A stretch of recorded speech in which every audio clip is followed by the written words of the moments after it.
नमस्कार, आप देख रहे हैं मारू राजस्थान। आपके साथ मैं हूं स्वप्निल। शुरुआत करेंगे इस वक्त की सबसे बड़ी खबर से। खबर उदयपुर से आ रही है। पेट्रोल डालकर दंपत्ति को जलाने का जो मामला था, इसमें यह अपडेट आपको बता रहे हैं। बुरी तरह से झुलसे हुए पुजारी नवरत्न की इलाज के दौरान मौत हो गई है। यह बड़ी खबर। एमबी अस्पताल की एसएसबी यूनिट में उनका इलाज चल रहा था। 80% तक पुजारी जी हमले में जल गए थे। भूमाफियाओं ने पेट्रोल डालकर उन्हें जलाया था। राजसमंद के देवगढ़ थाना क्षेत्र में यह वारदात सामने आई थी और वारदात के तुरंत बाद उन्हें अस्पताल में भर्ती करवाया गया, जहां से हायर सेंटर उदयपुर उन्हें रेफर किया गया। उदयपुर में उनका इलाज चल रहा था, लेकिन जानकारी मिल रही है कि पुजारी की मौत हो गई है इलाज के दौरान। और मौत के बाद आक्रोश बढ़ रहा है। सूचना के बाद राजसमंद के अधिकारी मौके पर पहुंचे। गांव हीरा की बस्ती में अंतिम संस्कार की तैयारियां शुरू करवाई। देवगढ़ क्षेत्र के प्रजापत समाज में भारी आक्रोश है घटना को लेकर। मामले की गंभीरता को देखते हुए सुरक्षा के पुख्ता इंतजाम किए गए। पास के जिलों से भी अतिरिक्त जाब्ता बुलाया जा रहा है।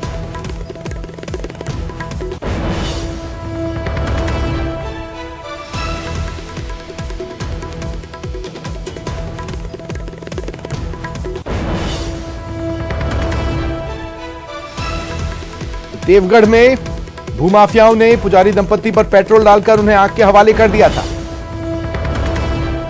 उदयपुर में उन्हें रेफर कर भर्ती करवाया गया। उदयपुर में उनका इलाज चल रहा था और अब खबर मिल रही है कि इलाज के दौरान पुजारी जी की मौत हो गई। इस खबर के बाहर आते ही आक्रोश बढ़ता जा रहा है।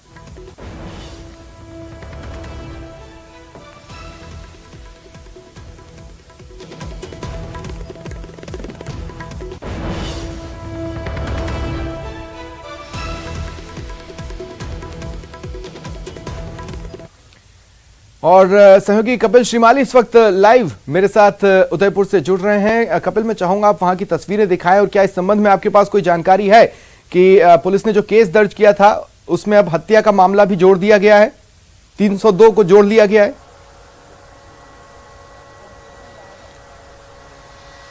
हाँ बिल्कुल। देखिए, मैं इस समय उदयपुर एमबी चिकित्सालय की मोर्चरी के यहाँ मौजूद हूँ और यहाँ आप तस्वीरें देखिए कि जो परिवार के जो सदस्य हैं वो यहाँ पर मौजूद हैं। पुजारी नवरत्न प्रजापत की डेड बॉडी को मोर्चरी में शिफ्ट कर दिया गया। तो वहीं राजसमंद से आप देख सकते हैं, राजसमंद से जो पुलिस अधिकारी हैं वे यहाँ पर पहुँचे हैं। परिवार के सदस्यों से पुलिस के जो अधिकारी हैं वो लगातार समझाइश की कोशिश कर रहे हैं।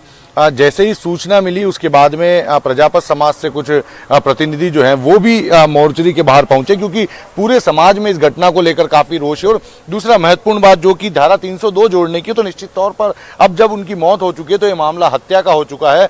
बेहद निर्मम तरीके से हत्या की गई है, क्योंकि पेट्रोल डालकर जला दिया था। तो धारा 302 भी इसमें जोड़ दी गई है। हालांकि अभी पुलिस पोस्टमार्टम कराने की तैयारी कर रही है। हमारे साथ में समाज के कुछ प्रतिनिधि हैं। आप लोगों ने पुलिस से बात की है, किस तरह की मांग रखी है?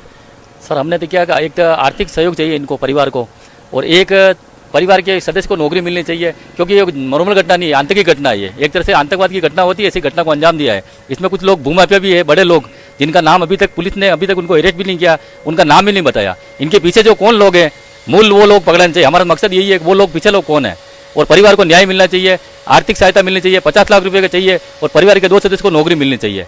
हमारी ये मांग है पूरी समाज। पोस्टमार्टम पुलिस अभी करवाएगी। मेडिकल बोर्ड से पोस्टमार्टम के लिए परिवार जन राजी हुए हैं, मेडिकल बोर्ड से पोस्टमार्टम के लिए तैयार हुए हैं, तो मेडिकल बोर्ड से पीएम होगा। उससे पहले कोई मांग पत्र सौंपेंगे आप? मांग पत्र लिख के ला रहे हैं, अभी हम इनको सौंपेंगे। ये देखिए, ये बड़ी जानकारी है। जो समाज के लोग हैं, परिवार के लोग हैं, वो पोस्टमार्टम कराने को तैयार हो गए हैं, लेकिन एक मांग पत्र सौंपा जा रहा है। पोस्टमार्टम से पहले एक मांग पत्र पुलिस को दिया जाएगा, जिसमें 50 लाख रुपए की आर्थिक सहायता की मांग की जाएगी, परिवार के सदस्यों को नौकरी देने की मांग होगी, और सबसे महत्वपूर्ण मांग होगी कि इसमें जो आरोपी हैं उन आरोपियों को सख्त से सख्त सजा मिले, और ऐसे आरोपी जिनके नाम अभी तक पुलिस की एफआईआर में दर्ज नहीं हो सके हैं उनके भी नाम जोड़े जाएं और उन्हें भी सख्त से सख्त सजा दिलाई जाए। क्योंकि जो लोग हैं उनका कहना है कि आतंकी तरीके से, एक टेरर फैलाने की दृष्टि से जिस तरह की घटना को अंजाम दिया जाता है, कुछ इसी तरह से पुजारी नवरत्न प्रजापत के ऊपर पेट्रोल डालकर उनके परिवार के सामने उस दंपत्ति को जलाने की कोशिश की। हालांकि महिला की हालत जो है वो अभी ठीक बताई जा रही है, लेकिन जो पुजारी हैं वो उनका अब निधन हो चुका है। और आप देखिए कि घटना को कितने निर्मम तरीके से अंजाम दिया गया कि 1 दर्जन से ज्यादा लोग जब घर में घुसे तो पुजारी का जो पुत्र है वो मुकेश घर के अंदर मौजूद था, उसे बंधक बनाया गया और उसी के सामने उसके माता पिता पर पेट्रोल डाला और पेट्रोल डालकर आग लगा दी। तकरीबन 6 दिनों से लगातार यहाँ पर इलाज चल रहा था। 2 दिन से स्थिति बेहद गंभीर होती गई क्योंकि 80% से ज्यादा नवरत्न प्रजापत झुलस गए थे। तो पहले से उनकी स्थिति क्रिटिकल थी, लेकिन 2 दिन से स्थिति बेहद गंभीर थी और आज उनका निधन हो गया। मेरे साथ बने रहे, राजसमंद से अलकेश सनाठी मेरे साथ जुड़ रहे हैं। अलकेश, आप क्या तस्वीरें वहां पर दिखा सकते हैं? ये खबर आने के बाद देवगढ़ में क्या स्थिति है? जी स्वप्निल, मैं इस वक्त राजसमंद जिला पुलिस अधीक्षक के बाहर खड़ा हूं और अगर राजसमंद जिले की अगर बात की जाए तो ये घटना राजसमंद जिले को दहलाने वाली घटना बताई जा सकती है। इस घटना की सबसे बड़ी बात ये बताई जा सकती है कि 2 पहलू है। एक तो ये घटना किसी आतंकी घटना से इसलिए प्रतीत होती है क्योंकि प्री प्लान तरीके से जो हमलावर थे उन्होंने एक बैठक की हमला करने से पहले, फिर बाद में 10 से 12 की जो लोग थे वो नकाब मुंह पे कपड़े बांध कर उन्होंने पहले पुजारी के जो बेटे थे उसको बंधक बनाया, बंधक बनाकर फिर बाद में पेट्रोल डालकर पुजारी दंपत्ति को इसलिए जलाने की कोशिश की क्योंकि उनकी सोच ये थी अगर पुजारी दंपत्ति को जला दिया जाएगा, पुजारी दंपत्ति की मौत हो जाएगी तो ये जमीन, जिस जमीन 22 बीघा जमीन के लेकर जो ये विवाद माना जा रहा है, उस जमीन पर पुजारी परिवार का दावा खत्म हो जाएगा। दूसरी बड़ी बात यह है कि कहीं न कहीं इस पूरी घटना में ये लापरवाही देखने मिलती है कि पुजारी परिवार ने कम से कम 1 दर्जन बार इस घटना के लेकर शिकायत की और अपनी जान माल को खतरा बताया था, लेकिन इस शिकायत को स्थानीय स्तर पर गंभीरता से नहीं लिया गया। बार बार पुजारी परिवार ये गुहार लगाता रहा कि उनकी जान माल को खतरा है क्योंकि 1 महीने पहले से मंदिर में एक कमेटी का गठन पुजारी परिवार ने अलकेश सबसे पहले तो सिस्टम से मार खाई और उसके बाद भूमाफियाओं के हाथों अब पुजारी जी का निधन हो चुका है। क्या पुलिस ने इस बार भी ढीला ढाला रवैया ही अपनाया हुआ है या कम से कम अब ये खबर मिलने के बाद धारा 302 जोड़ दी गई है तुरंत ये दिखाने के लिए कि नहीं अब हम सीरियस ले रहे हैं मामले को? तहसीलदार जो उनको भी नोटिस जारी किया जाए। जी, ये स्वाभाविक सी प्रक्रिया है कि क्योंकि पुलिस ने पहले धारा 307 जोड़ रखी थी। 307 मतलब अटेम्प्ट टू मर्डर में गिना जाता है, लेकिन जब इसमें अगर जिस गंभीर रूप से जो घायल व्यक्ति होता है अगर उसकी मौत हो जाती है तो ये स्वाभाविक सी कानूनन प्रक्रिया है कि उसमें 302 जुड़ जाता है।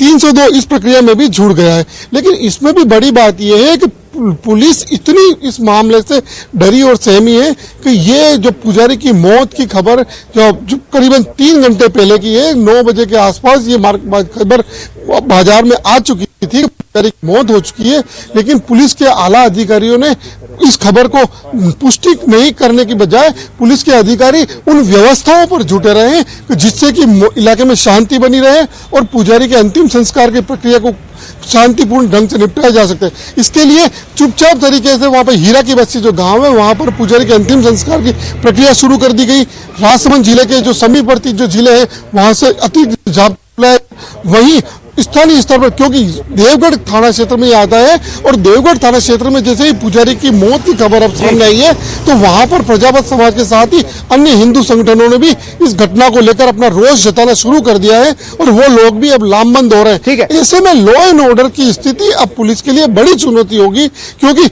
ये ठीक है। एक बार फिर मैं कपिल आपके पास आ रहा हूं। कपिल, देखिए अभी हाल के दिनों में उदयपुर काफी सेंसिटिव हो चला है, खासकर यहां पर एक पुजारी जिन्होंने अपनी जान गंवाई है भूमाफियाओं के हमले में, जैसा कि कहा जा रहा है। मेरा आपसे सवाल यह है कि अमूमन होता यह है कि लोग पोस्टमार्टम कराने से इनकार कर देते हैं जब तक उनकी मांगों पर सहमति न बन जाए। क्या उस तरह की स्थितियां वहां पर हैं? दूसरा ये कि सेंसिटिविटी को देखते हुए क्या हलचलें अस्पताल या उसके आसपास आप देख पा रहे हैं? बिल्कुल, देखिए मैं आपको तस्वीरें दिखाऊंगा। आप देखिए कि राजसमंद से पुलिस अधिकारियों के यहाँ पर पहुंचने का सिलसिला लगातार जारी है क्योंकि उदयपुर में इलाज चल रहा था और अभी एक और पुलिस अधिकारी जो कि आरपीएस स्तर के वो यहाँ पर पहुंचे और हमने जब उनसे बात की तो उन्होंने ये स्पष्ट कर दिया है कि जैसे ही उनकी डेथ हुई है एफआईआर में धारा 302 को पुलिस द्वारा जोड़ दिया गया है। तो अब ये FIR हत्या की हो चुकी है। जैसे ही डेथ की सूचना मिली उसके साथ में ये FIR में धारा 302 जोड़ दी गई। लेकिन उनका ये भी कहना था कि इस मामले में जो आरोपी थे उन सभी आरोपियों को गिरफ्तार कर लिया गया है। तो पुलिस का कहना है कि सभी आरोपियों को गिरफ्तार कर लिया गया है। हालांकि परिवार के लोग कई और बड़े नामों के भी पर भी आरोप लगा रहे हैं। हालांकि पुलिस का कहना है कि परिवार के सदस्यों से बात करेंगे और उसमें जब और भी यदि इसमें किसी की संलिप्तता आएगी तो उसके आधार पर कार्रवाइयां आगे की जाएगी। लेकिन फिलहाल पुलिस के अनुसार इस मामले में जो भी आरोपी थे सभी को गिरफ्तार कर लिया और जैसे ही पुजारी की मौत हुई है उसके बाद में धारा 302 भी यहां पर जोड़ दी गई है। हाँ, लेकिन परिवार के लोग फिलहाल पोस्टमार्टम के लिए राजी है। हाँ बिल्कुल स्वप्निल, देखिए एक सशर्त पोस्टमार्टम यहां पर कराया जा रहा है। परिवार के सदस्यों ने इस बात पर सहमति जताई है कि मेडिकल बोर्ड से पोस्टमार्टम कराया जाए। इस पर परिवार के लोग जो हैं वो एग्री हुए हैं। एक मांग पत्र पुलिस को सौंपा जा रहा है। उस मांग पत्र में आर्थिक सहायता की मांग की जा रही है। 50 लाख रुपए की आर्थिक सहायता परिवार को मिले ये मांग की जा रही है और सरकारी नौकरी की भी मांग की जा रही है। ठीक है अल्केश, मैं आपके पास आ रहा हूं। पूरे प्रदेश में हमने देखा इस वारदात के खिलाफ, इस घटना के खिलाफ जगह जगह आक्रोश देखने को मिला, जगह जगह प्रदर्शन हुए, जगह जगह कलेक्टर को या SP को ज्ञापन सौंपे गए।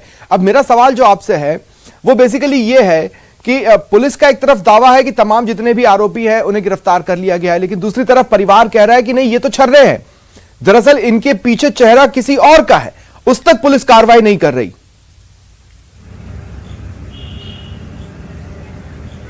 जी सब आपका सवाल एकदम लाजमी सवाल है और सब बहुत सटीक सवाल है। इस बात की गवाही 2 दिन पहले राजसमंद जिला कलेक्ट्रेट पर जब भाजपा ने प्रदर्शन किया था उस वक्त भी ये बात भाजपा के जो स्थानीय जो विधायक रह चुके हैं पहले, हरि सिंह रावत, उनकी ओर से प्रमुखता से ये बात उठाई गई थी और उन्होंने बड़ा आरोप लगाते हुए ये कहा था कि भीम देवगढ़ विधानसभा क्षेत्र में कांग्रेस विधायक के नेतृत्व में तालिबानी शासन चल रहा है। उन्होंने ये आरोप लगाया था और सीधे सीधे हमला किया था उन्होंने स्थानीय विधायक के ऊपर। उनका ये आरोप था कि ये सब कुछ जो हुआ है वो स्थानीय विधायक की सरपरस्ती में हुआ है। वहीं अगर हम परिवार की बात की जाए, जो पुजारी परिवार है, उनके पूरे परिवार में जो बेटे हैं इनके, मुकेश और एक और अन्य बेटा है, वो दोनों ही बहुत मतलब भोले हैं और उनको इतनी कानूनी प्रक्रिया और दावपेच का इतना पता नहीं है कि कानूनी प्रक्रियाओं को कैसे निपटा जाता है। ऐसे में सुबह तक उन्हें इस बात का इल्म भी नहीं था कि उनके पिताजी की डेथ हो चुकी है। ऐसे में कहीं न कहीं प्रशासन ये चाहता है कि बिल्कुल शांतिपूर्ण तरीके से दोनों को विश्वास में लेकर एक बार अंतिम ठीक है, चलिए आप लोग दोनों ही नजर बनाकर रखें। फिलहाल तमाम जानकारी के लिए आप दोनों का